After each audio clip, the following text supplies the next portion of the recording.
오늘 우리는 7월 첫 번째 주일로 맥추감사주일이라는 이름으로 감사주일을 지키게 됩니다. 지금이야 보리 농사를 많이 짓지 않지만 원래 우리나라는 봄에는 보리를 거두고 가을에는 쌀, 벼를 거두는 이모작 농사를 짓던 그런 나라였습니다. 그래서 이 맥추감사절은 말 그대로 보리 절기를 지키는, 보리를 추수하는 날을 지키는 그런 한국교회의 전통적인 절기죠. 원래 이 성경에도 맥추감사절이 나옵니다. 이스라엘의 3대 절기 중 하나인 77절이라고 불리는 그러한 절기가 바로 맥추감사절과 아주 비슷한 유래를 가지고 있습니다. 레위기 16장 9절 이하에 또 민수기 28장 이하에 보면 77절, 오순절 이렇게 나오는 이 절기는 애굽에서 이스라엘 백성을 구원하신 하나님께 감사하는 가장 큰 절기였던 유월절을 지나고 이틀째 되는 날부터 계산해서 49일이 되는 날을 7 곱하기 7 이렇게 해서 77에 49, 77절로 지키게 됩니다.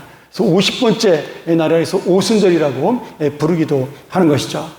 그런데 이 77절이 마침 가나안 땅에 들어와서 정착할 때 보리 농사를 짓던 그때와 잘 시기가 맞았습니다. 그래서 이스라엘 백성들은 보리를 수확하고 난 다음에 이 77절, 우리는 맥추감사절이라고 부르는 이 감사절을 지키게 된 것이죠. 그래서 한국교회에서도 이것을 기념해서 우리나라에 맞게 1년에 2번, 봄에는 맥추감사절로, 그리고 가을에는 추수감사절로 이렇게 보리와 쌀을 수확하는 것을 하나님께 감사하는 절기입니다. 근데 지금은 우리가 보리 농사를 많이 짓지 않기 때문에 보리를 수확하는 맥추감사절의 개념보다는 한 해의 전반기 1월부터 6월까지 이 상반기를 인도하신 하나님께 감사하는 절기고, 그리고 과거의 우리를 구원하신 하나님께서 6개월 동안 지켜주셨는데 또 이제 오늘 하루를 지켜주시고 또 이 하루 다음에 시작될 미래를 지켜주실 하나님께 감사하는 마음으로 드리는 것이 이 맥추감사절의 의미다, 이렇게 보시면 되겠습니다. 그래서 감사절에는 어떤 마음이 담겨 있냐면 우리가 감사하는 마음도 담겨 있지만 그 하나님의 사랑이 매년마다 변함없이 우리에게 흐르고 있다. 시간마다 그 주님의 은혜와 변하지 않는 신실하신 약속이 우리를 지키고 있다는 것을 이 절기를 통해 우리가 만나고 또 감사할 수가 있는 것이죠. 오늘 말씀도 바로 그런 주님의 사랑을 보여주는 귀한 말씀인데요. 여러분이 너무나 잘 아는 사건이죠. 예수님께서 최후의 만찬에서 제자들의 발을 씻기시는 내용이 담겨 있습니다. 당시 예수님 시대의 그 팔레스타인 지방에서는 손님이 방문하면 주인이 또는 그 주인의 종이나 가족이 손님의 발을 씻겨주는 것이 전통적인 예의였습니다. 우리나라는 어떤 예의가 있죠? 예전에, 지금이 안 그렇지만 예전에 손님이 오시면 옷을 받아서 걸어주는 것이 우리나라의 또한 예의이기도 한 것이죠. 그곳은 먼지가 많고 더러운 광야 지방이에요. 그러니까 사람들이 맨발로 샌들을 신고 다녔습니다. 그러니 항상 밖에 나갔다 들어오면 발이 더러웠죠. 그래서 이 주인은 손님이 집을 방문하면 발 씻는 물을 먼저 제공해서 그들의 피곤을 풀어주고 집안에서 편히 활동할 수 있도록 그런 서비스를 제공하는 것이 손님에 대한 전통이었습니다. 우리가 요한복음 2장에서 배웠지만 이스라엘 백성들은 밖에 나갔다 들어오면 손을 씻지 않습니까? 그래서 정결 예식이라고 부르는데 이 발을 씻는 것도 그 일종의 예식이라고 볼 수가 있겠습니다. 이 보통은 나그네의 발을 씻어주는 것은 좀 이렇게 낮은 아랫사람들이 하는 것이었습니다. 그래서 부유한 집에서는 종이 손님의 발을 씻겼고 일반 가정에, 종이 없는 가정에서는 아내나 혹은 나이 어린 자녀들이 담당해서 손님을 대접하는 전통을 가지고 있었습니다. 또한 손님은 남의 집에 방문할 때 자신의 더러워진 신발을 벗겨주는 것을 결례라고 생각을 했어요. 내 신발이 더러운 것이. 그래서 남의 집에 방문할 때는 신발에 더러운 것이 묻지 않도록 깨끗한 신발을 신고 가는 것이 또한 예의였습니다. 그러니 오늘 발을 씻기는 풍습이라는 것은 주인이 손님을 맞이하는 예의이기도 하지만 손님은 주인의 예의에 감사하고 또 기쁨으로 그 집을 방문하는 좋은 전통이다. 이렇게 볼 수가 있는 것이죠. 그런데 오늘 예수님과 제자들은 어떤 한 집을 방문했을 때 그 집의 다락방에서 저녁 식사를 하게 되었는데 그것을 성경에는 자세히 나오지 않지만 빌린 거예요. 임대를 한 것입니다. 식당처럼. 그래서 그 최후의 만찬을 지내던 다락방에는 발을 씻겨줄 다른 사람이 없었습니다. 그런 경우는 어떻게 해야 돼요? 그 제자들 중에 가장 나이 어린 사람이나 늦게 제자가 됐거나 아니면 자원하는 사람이 돌아가면서 발을 씻기는 것이 기본적인 예의였습니다. 아마 평상시도 이 제자들은 그렇게 서로 돌아가면서 발을 씻겼다고 저는 생각을 해요. 그런데 문제는 지금 이 최후의 만찬 자리에서는 아무도 서로의 발을 씻기기 위해서 일어나는 사람이 없는 겁니다. 왜냐하면 우리가 지난주에 한번 말씀을 드렸죠. 이들이 이 최후의 만찬에 참여하기 전에 길에서 논쟁을 벌였어요.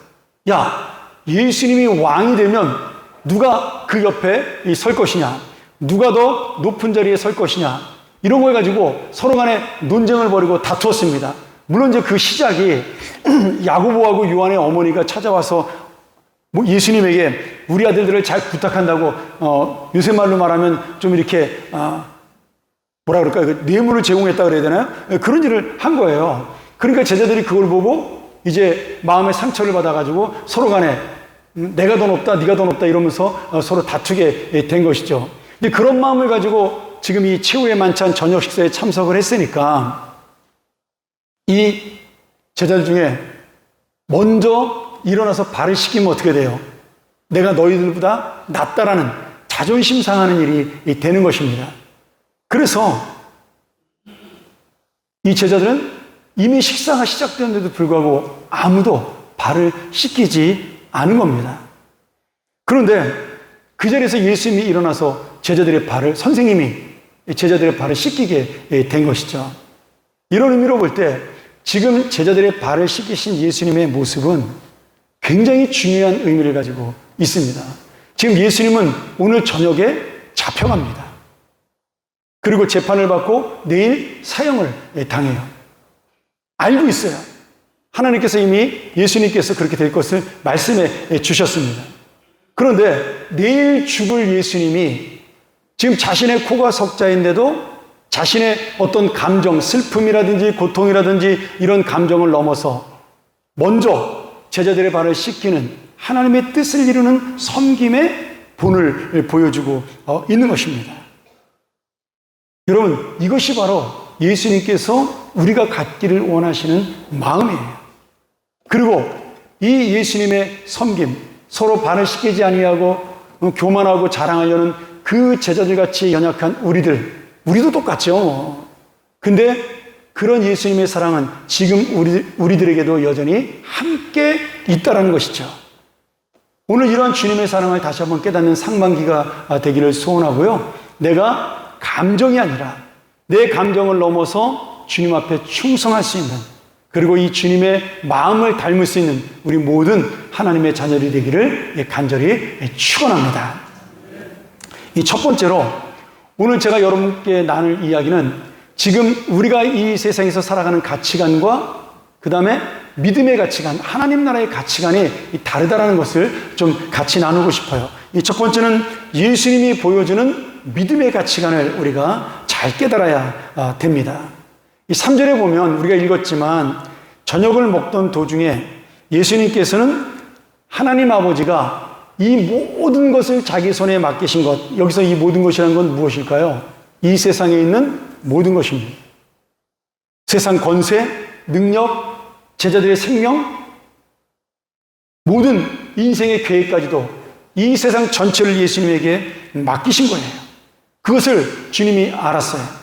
또 당신이 이제는 죽어서 하나님께로부터 하늘에서 내려왔지만 이제는 죽어서 다시 하나님께로 돌아갈 십자가의 죽음과 부활을 이미 아시고 제자들의 발을 씻기셨다라는 거죠. 여러분, 이 3절의 말씀은 지금 무슨 의미를 갖고 있어요? 예수님께서 내가 누구인가에 대한 자기 정체성을 분명히 알고 있다는 거죠. 내가 지금 하나님의 아들이고 메시아고 구원자고 이 온 세상을 다스릴 수 있는 창조의 능력과 함께 통치의 권세를 가지고 있는 그러한 하나님의 아들이라는 사실을 이미 주님은 알고 있었다는 거예요. 또한 모든 만물을 다스릴 뿐만 아니라 이 세상에 있는 모든 생명들을 마음대로 할 수 있는 생명의 주인이란 그 권한을 가진 분이라는 사실도 알고 있는 겁니다. 그런데 이 모든 생명의 권한을 가지고 이 온 만물의 통치권을 가지신 예수님께서 그분이 마지막으로 당신의 의지로 그 권한을 행사하신 것이 무엇이에요? 당신 스스로가 십자가에서 죽도록 허락을 하신 겁니다. 이게 은혜죠. 여러분, 세상의 능력은 자기를 자랑하고 자기를 드러내고 자기의 힘을 보여주는 것입니다. 그런데 오늘 예수 그리스도의 마지막 능력, 최고의 능력은 나를 희생하고 나를 죽이는데 그 능력을 사용을 하신 거예요. 또한 예수님은 하늘의 하나님께로부터 내가 이 땅에 사람으로 내려왔고 이제는 하나님의 뜻인 십자가의 구원을 이루시고 다시 부활하고 승천하셔서 하나님께로 돌아갈 것을 아셨다라고 그렇게 말씀하고 있습니다. 주님은 모든 것을 아시고 모든 권세를 가졌지만 제자들의 발을 직접 한 사람 한 사람 씻겨줌으로 인해서 지금 예수 그리스도가 이 땅을 떠나기 전에 내가 떠나고 난 다음에 너희들은 그러면 어떻게 살 것이냐? 너희는 어떤 가치관을 가지고 이 땅을 살 것이냐? 그것을 몸으로 보여주신 겁니다.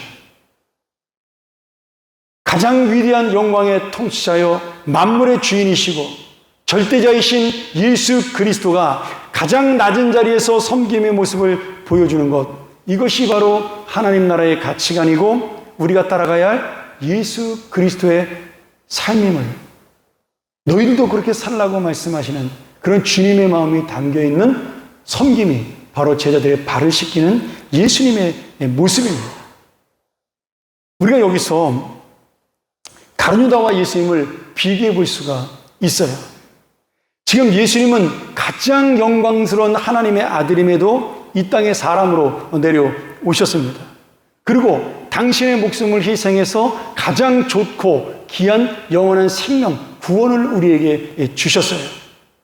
반대로 가룟유다는 그러한 예수님의 은혜를 입었지만 지금 세상의 가치관에 넘어가서 자신이 가장 소중하다고 생각한 돈을 받고 예수님 스승님을 팔아 넘겨 진짜 가장 귀한 가치인 영원한 생명을 버리게 되는, 포기하는 어리석은 인생이 되었습니다. 가장 좋은 영원한 생명을 얻었는데 그 분별 없는 욕심이 믿음의 눈을 가리웠고 그리고 예수님을 팔음으로 스스로 망하고 심판받는 인생이 되고 만 것입니다. 여러분, 우리에게도 선택의 길이 있습니다.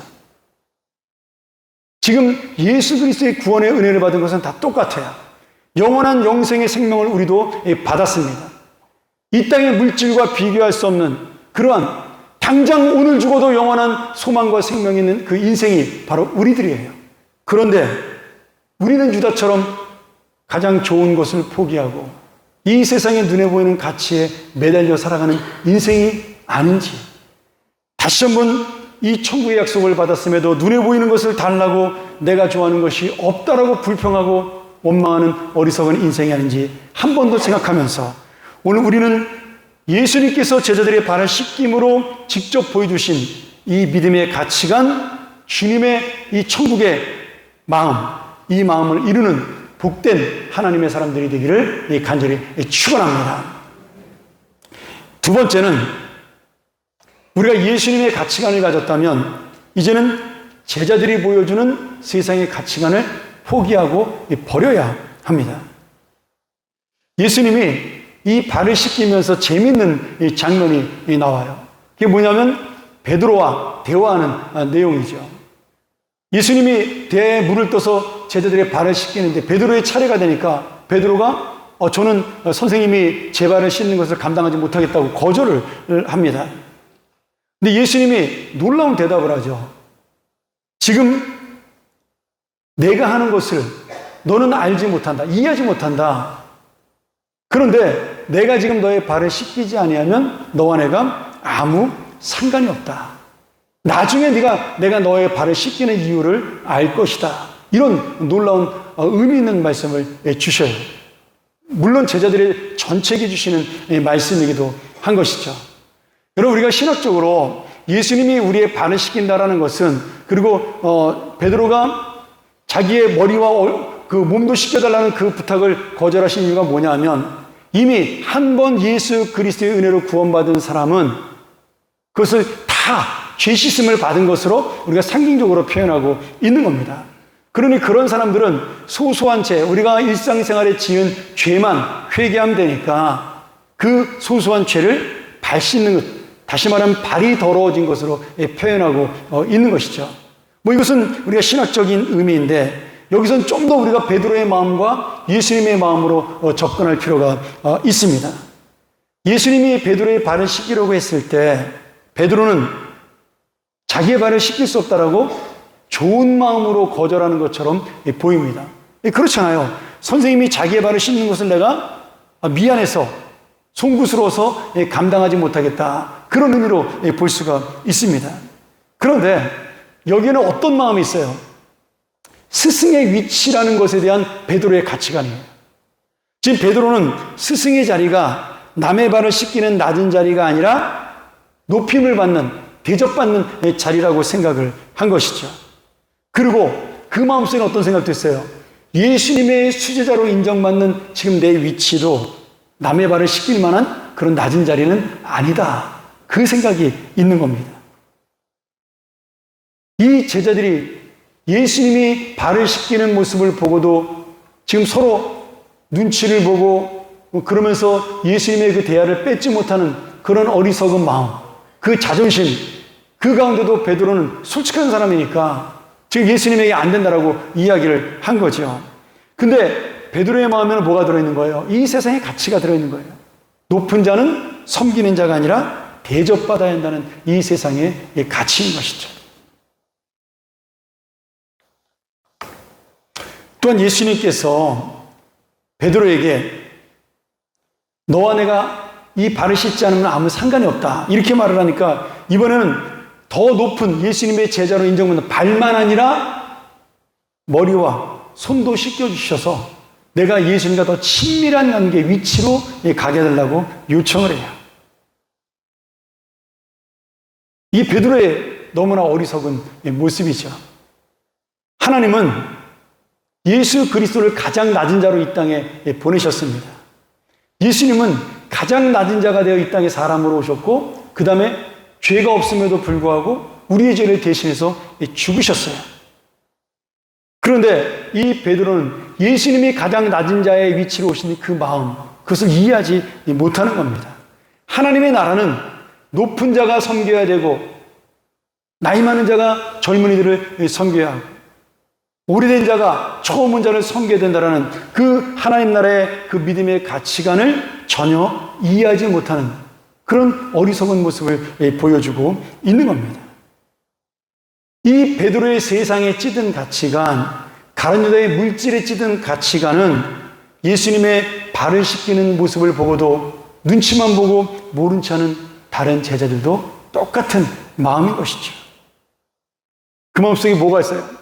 차라리 내가 더러운 발냄새를 맡으며 밥을 먹을지언정 내가 먼저 남의 발을 씻길 수 없다는 그 마음 속에 발냄새보다 더 지독한 썩은 악취와 같은 교만과 자존심과 세상의 악한 마음이 들어가 있는 거예요.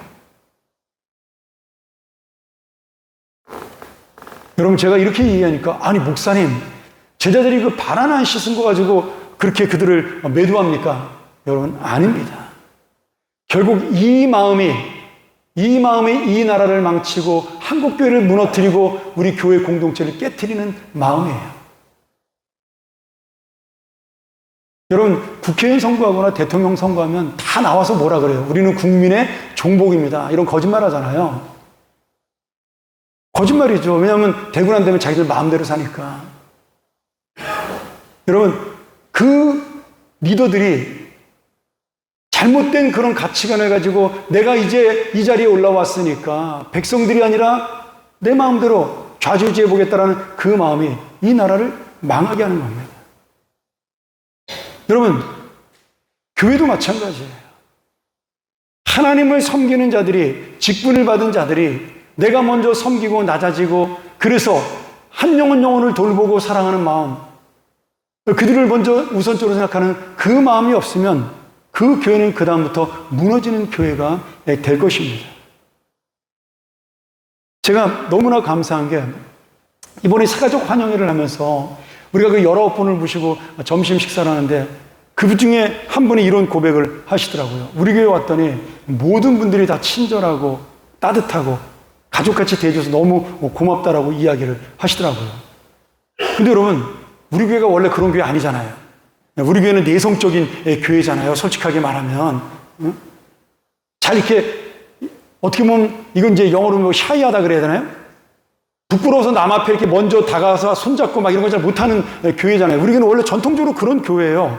근데 어느 순간에 지금 새로 오신 분이 그런 고백을 하는 교회로 바뀌고 있다는 거예요. 할렐루야. 여러분, 이게 바른 교회로 가고 있는 증거죠. 조금 더 노력을 해야 돼요, 저희가 사실은. 새가족부 교사들만 그렇게 열심히 하는 것 같으니까 우리 전체가 다 그런 노력을 기울일 필요는 있는 겁니다.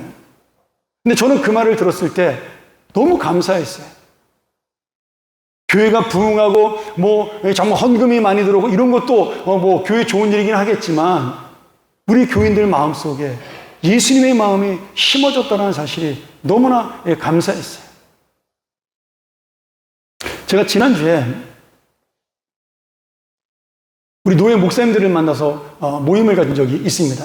올해 우리 노예 임원들과 목사님들이 참 좋은 생각을 해서 저희 임원들에게 배당된 예산이 있는데 그것을 저희가 정말 한 3분의 1도 안 쓰고 아껴서 그것을 개척교회를, 미자립교회를 도와주기로 결정을 했어요. 그래서 동서남북으로 그 지역을 나눠서 미자립교회를 저희가 만나서 그 지역 모임을 갖고 거기서 헌금도 전달하는 그런 시간을 갖습니다. 그래서 지난주에도 이번에 서쪽 그 지역에 있는 교회들을 제가 갔었는데 이제 식사하고 난 다음에 그 같이 앉아있던 목사님이 그런 이야기를 하시는 거예요.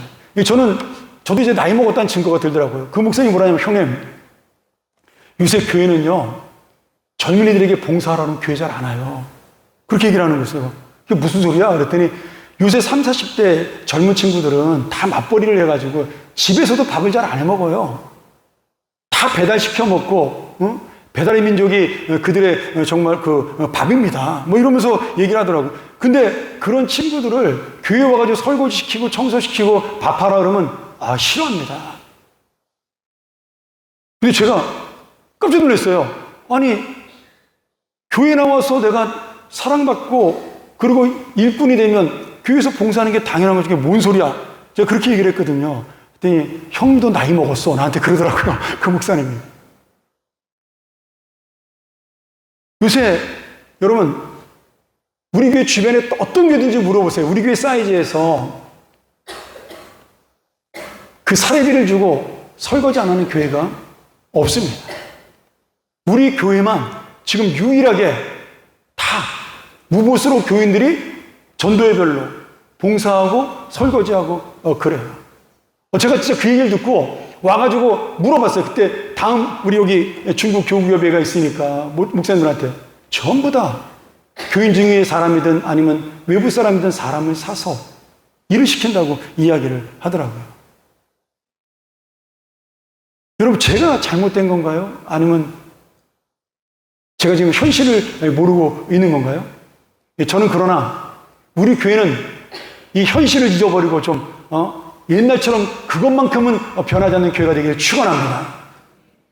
아멘 소리가 작네요. 다 설거지가 부담되겠어 그러신 거죠? 여러분, 그렇잖아요. 52주 내가 식사를 하면서 한 주 정도 설거지하는 것, 한두 정도 설거지하는 것, 그거를 내가 못한다라고 이야기한다면 저는 왜 그러면 교회 나와서 주님의 말씀을 들어야 되는가에 대한 고민을 할 수밖에 없는 것입니다. 어쩌면 우리 한국교회가 뭐 비난을 받고 그래서 의로운 교회가 되고 여러분, 저는 그런 거 다 필요 없다고 봐요. 그냥 내가 주님 말씀 앞에 한 사람 한 사람 순종하고 거창하게 살지 않아도, 뭐 정말 불붙는 열정으로 막 선교 가고 이런 거 안 해도 오늘 하루를 내가 주님의 뜻대로 살려고 애를 쓰고 다른 사람을 섬기려고 노력하고 그 사람이 필요한 것을 채워주려고 애를 쓰는 그런 마음을 가지고 있으면요, 한국교회는 저절로 하나님의 교회로 다시 돌아갈 수 있다고 믿습니다. 그럼 저는 우리 교회가 그런 교회가 되기를 소원합니다.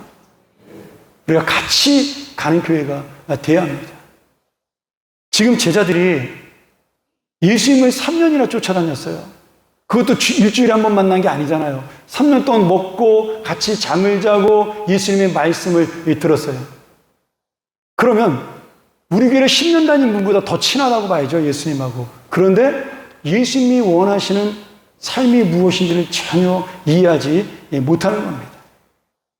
그들은 예수님에게 직접 보고 배웠음에도 불구하고 마지막 주님이 죽음 앞에서 그들에게 베푸는 사랑과 섬김을 보면서도 자신의 욕심을 버리지 못하고 여전히 세상의 가치관과 야망에 사로잡혀 있는 겁니다.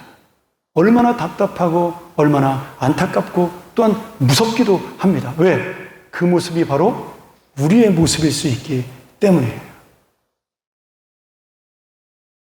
내가 예수를 10년 믿고 20년 믿고 평생 믿었는데 지금 어떤 가치관을 가지고 어떤 마음을 가지고 살아가고 있는지, 내가 정말 하나님의 은혜에 감사함으로 낮아지고 섬기는 자가 아니라 무엇인가 내가 드러나야 만족하고 무엇인가 내가 원하는 대로 되어야 그것이 내 기분을 좋게 하는 그런 마음이라면 오늘 제자들과 우리는 하나도 다를 바가 없는 것이죠. 여러분, 내가 이 정도 되는 사람이니까 이 정도는 대접받아야 된다. 이것은 세상 사람의 마음이에요. 세상의 가치관입니다. 위에 올라간 사람들이 그런 마음을 버리고 정말 하나님의 가치를 가질수록 처음에 이야기한 대로 내가 여러분들의 종이 되겠다라고, 여러분들이 주는 월급으로 사니까 내가 여러분들을 섬기겠다라고 말한다면 여러분, 이 나라는 저절로 바뀌어질 것입니다. 참 사람이 얼마나 악하냐면요, 저는 장례를 무지하게 많이 치르지 않습니까? 그러니 어떻게 보면 죽음에 되게 가까이 있다는 느낌을 많이 받습니다. 나이가 들면서, 죄송합니다. 이제 나이 얘기해서. 젊은데 아직은. 그래도 점점점 시간이 지나면 이 죽음이라는 것이 저에게 가까이 왔다는 느낌을 장례를 치를 때마다 느껴요. 근데 그 장례를 치르면 나도 금방 갈 수 있겠구나, 언젠가는 가겠구나, 그런 마음을 품으면서도 하루나 이틀이 지나면 금방 잊어버립니다. 그리고 오늘 죽거나 내일 죽어도 내가 지금 당장은 대접받아야 되겠다, 그렇게 생각하는 것이 우리의 마음입니다. 여러분, 사람은 진짜 악한 존재예요.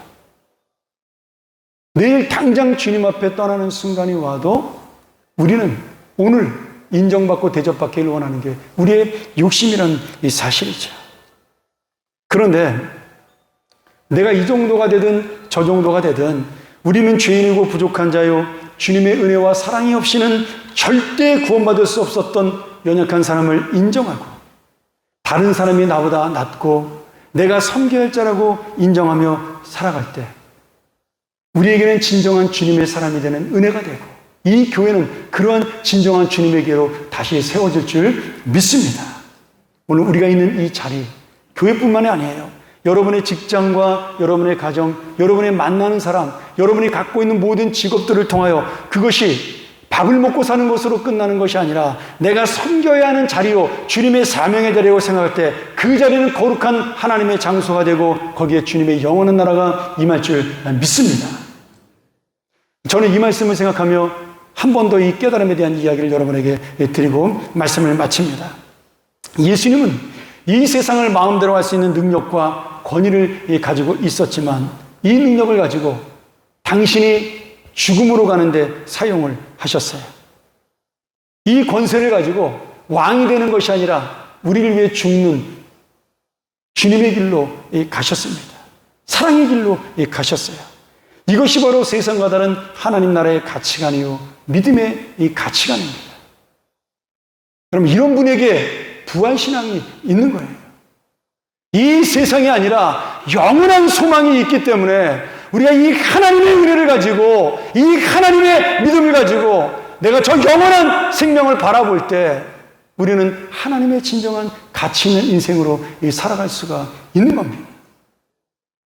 그러니 여러분, 오늘 내가 다시 한번 세상의 능력으로 자신을 높이는 데 사용하고 자기 힘을 보여주는 데 사용하는 것이 아니라 금방 사라지는 알량한 권력과 재물과 명예를 가지고 교만하게 살아가고 자기의 욕심을 채우는 것이 아니라 또 이런 모습을 보고 부러워하고 야, 저 사람은 좋겠다라고 그렇게 따라가는 어리석은 사람이 아니라 하나님의 것을 좋아하고 하나님의 영원한 생명을 감사하고, 그래서 그 모든 세상의 것과 비교할 수 없는 진정한 하나님 나라의 기쁨과 평안을 드리는 인생, 그러한 가치관으로 살다가 예수 그리스도 앞에 다시 서는 날 칭찬받을 수 있는 인생이 되기를 원하는 것, 이것이 바로 우리의 믿음이 되어야 합니다.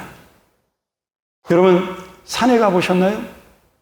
제가 산에 갈 때마다 깨닫는 게 있습니다. 울창한 숲에 가면요, 큰 나무일수록 아래에 있는 가지들이 큽니다.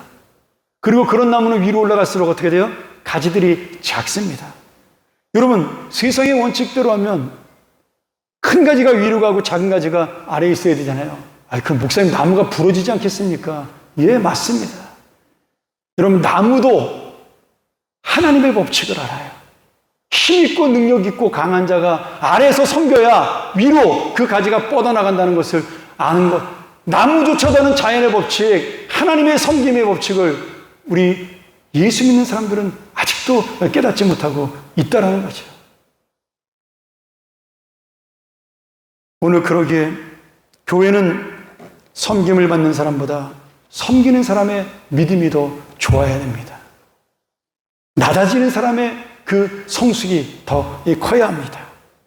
오늘 내가 맡은 직분은 권한을 부여받은 자리가 아니라 섬김과 돌봄의 사명의 은혜입니다. 오늘 다시 한번 이 세상과 다른 이 사랑과 섬김의 가치관을 가지고 여러분이 갖고 있는 직장의 능력, 가정의 능력, 이 교회의 모든 사명으로 함께 주님의 나라를 이루고 다시 한번 이 예수 그리스도가 보이시는 그 삶으로 나아가 우리를 통하여 이 세상이 변화되고 교회가 새롭게 세워지는 놀라운 역사가 일어나기를 간절히 축원합니다.